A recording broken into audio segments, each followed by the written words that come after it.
नमस्कार विद्यार्थियों, आज हम पुनः स्पर्श पाठ्य पुस्तक के अगले चैप्टर की ओर अपना ध्यान केंद्रित करेंगे। और आज यह चैप्टर है कबीर। कबीर का नाम हम सभी ने बहुत बार सुन रखा है।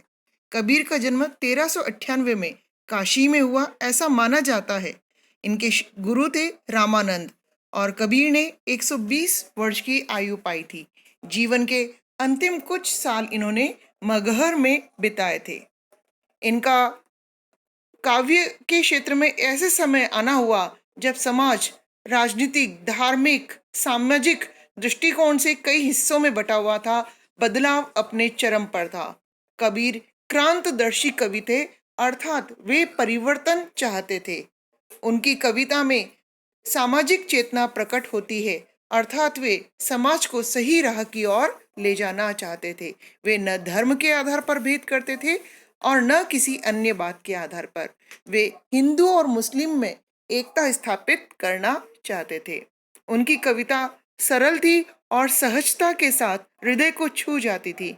उन्होंने उस समय के प्रचलित बाह्य आडंबरों पर भी गहरी चोट की थी और दूसरी ओर आत्मा परमात्मा के मिलना और विरह के भावपूर्ण गीत भी उन्होंने गाए हैं। उन्होंने पुस्तकीय ज्ञान की अपेक्षा अनुभव ज्ञान को अधिक महत्व दिया है। उनका विश्वास सत्संग में था और उनका मानना था, दृढ़ता से उनका मानना था कि ईश्वर एक है, वह निर्विकार है और अरूप है।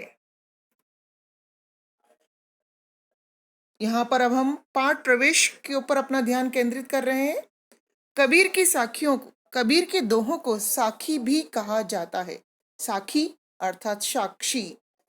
साक्षी तत्सम शब्द है और इसका तद्भव रूप है साखी, अर्थात प्रत्यक्ष ज्ञान, जो कबीर ने किसी पाठशाला में नहीं ग्रहण किया था।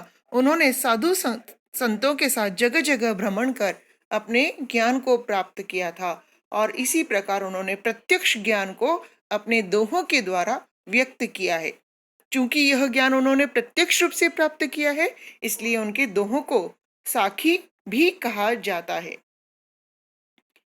उनकी भाषा की विशेषता है कि उनकी साखियों में अवधी, राजस्थानी, भोजपुरी, पंजाबी भाषाओं के शब्दों का प्रभाव दिखाई देता है और इसी कारण इनकी भाषा को पंचमेल खिचड़ी भी कहते हैं।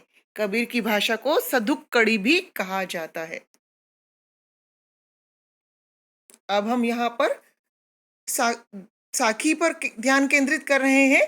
पहली साखी है, यहाँ पहला दोहा है कबीर का, जिसमें उन्होंने लोगों से अहंकार न करने की सीख देते हुए मधुर वाणी के प्रयोग का संदेश दिया है। ऐसी वाणी बोलिए मन का आपा खोए, अपना तन शीतल करे, औरन को सुख होए। अर्थात मनुष्य को ऐसी वाणी बोलनी चाहिए, ऐसे वचन बोलने चाहिए जिससे मन का आपा अर्थात अहंकार खो जाए, मन का अहंकार पूरी तरह नष्ट हो जाए। और जब मनुष्य ऐसी मधुर वाणी बोलेगा, अपना तन शीतल करे, स्वयं को शांति सुकून प्राप्त होगा, औरन को सुख होए और सुनने वाले को भी अच्छा महसूस होगा। अर्थात इस दोहे का सारांश यह हुआ कि ऐसी वाणी का प्रयोग करना चाहिए मनुष्य को जिससे मन का अहंकार पूरी तरह नष्ट हो जाए, वह स्वयं भी शांतिपूर्वक रहे और सुनने वाले को भी अच्छा प्रतीत हो। यहाँ पर दूसरा दोहा है, कस्तूरी कुंडली बसई, मृग ढूंढई बन माही, ऐसे ही गटी गटी राम है, दुनिया देखे नाही। यहाँ पर कबीर ने मनुष्यों को यह संदेश दिया है कि ईश्वर कहीं मंदिर, मस्जिद, चर्च, गुरुद्वारा में नहीं रहते, वे तो कण कण में व्याप्त है और उसे ढूंढने के लिए कहीं अन्य स्थान पर जाने की आवश्यकता नहीं है। कस्तूरी जो हिरण की नाभि में सुगंधित पदार्थ होता है उसे कहा जाता है। कुंडली अर्थात नाभि, बसई मतलब रहता है, मृग हिरण, ढूंढी ढूंढता है, बनमाही जंगल में। पहली पंक्ति का अभिप्राय यह होगा, मृग की नाभि में कस्तूरी नामक सुगंधित पदार्थ छिपा रहता है, लेकिन वह उस बात से अनजान होकर संपूर्ण जगत में, संपूर्ण जंगल में उस सुगंधित द्रव्य को खोजता रहता है। इसी प्रकार ऐसे घटी घटी राह में, इसी तरह घटी घटी कण कण में, हृदय हृदय में राम का निवास है। दुनिया देखे नहीं, दुनिया उन्हें स्वयं के भीतर नहीं खोजती और वह उसे बाहरी स्थानों पर खोजती फिरती है। यदि मनुष्य मन की आंखों से देखेगा तो उसे ईश्वर अपने भीतर ही प्राप्त हो जाएगा। यहाँ पर इस स्लाइड में हमने शब्दार्थ पर ध्यान केंद्रित किया है। आपा, घमंड, कस्तूरी एक सुगंधित पदार्थ, कुंडली, नाभि, औरन अर्थात दूसरों को, घटी घटी हृदय। अब हम आगे कबीर की अन्य दो साखियों पर ध्यान केंद्रित कर रहे हैं। यहाँ पर इस तीसरी साखी में कहा गया है, जब मैं था तब हरि नहीं, अब हरि है मैं नाही, सब अंधियारा मिटी गया, जब दीपक देखा माही। यहाँ पर कबीर कहते हैं कि जब तक मेरे भीतर अज्ञान था तब तक मुझे ईश्वर की प्राप्ति नहीं हुई, लेकिन जब मेरे हृदय में ज्ञान का उजाला हुआ तो मुझे प्रभु की प्राप्ति हुई। जब मैं था, मैं से अभिप्राय यहाँ पर है अहंकार, हरि अर्थात प्रभु। जब मैं था, जब मेरे भीतर अहंकार था, तब तक प्रभु ने मेरे हृदय में निवास नहीं किया। अब हरि है अर्थात अब मेरे हृदय में प्रभु है, मैं नहीं, और मेरा अहंकार पूरी तरह नष्ट हो चुका है। सब अंधियारा मिटी गया। यहाँ अंधियारे से तात्पर्य है अज्ञान का। जब दीपक देखा माही, दीपक अर्थात ज्ञान। जब मैंने अपने भीतर ज्ञान रूपी दीपक को प्रकाशित किया तो सारा अज्ञान रूपी अंधकार मिट गया, मेरा अहंकार भी नष्ट हो गया और मुझे प्रभु की प्राप्ति हुई। यहाँ पर चौथा दोहा है, सुखिया सब संसार है, खाए अरु सोवई, दुखिया दास कबीर है, जागई अरु रोवई। यहाँ पर सुखी संसार को कहा गया है और कबीर स्वयं को दुखी कहते हैं। पहली पंक्ति में सुखी अर्थात संसार है, खाए, खाए मतलब खाता है, अरु और सोवई अर्थात सोता है। अर्थात यह संसार सुखी है जो स्वार्थ में लिप्त है, जो केवल खाता है और सोता है, अर्थात उसे परमात्मा के प्राप्ति का कोई मनन नहीं है, कोई चिंतन नहीं करता, वह केवल स्वयं के लिए जी रहा है।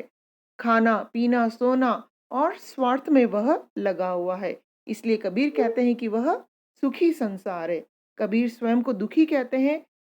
कबीर कहते हैं कि कबीर स्वयं, मैं स्वयं दुखी हूँ जो जागता हूँ और रोता हूँ। रोवई अर्थात रोना, जागी अर्थात जागना। यहाँ जागने से तात्पर्य है ईश्वर, उस परमात्मा की प्राप्ति के लिए प्रयत्न करना। रोवई अर्थात आत्मा का ईश्वर के मार्ग की ओर चलने के लिए प्रयत्न करना। अर्थात कबीर कहते हैं मैं दुखी हूँ जो परमात्मा से मिलने के लिए व्याकुल हूँ, मेरी आत्मा ईश्वर प्राप्ति चाहती है।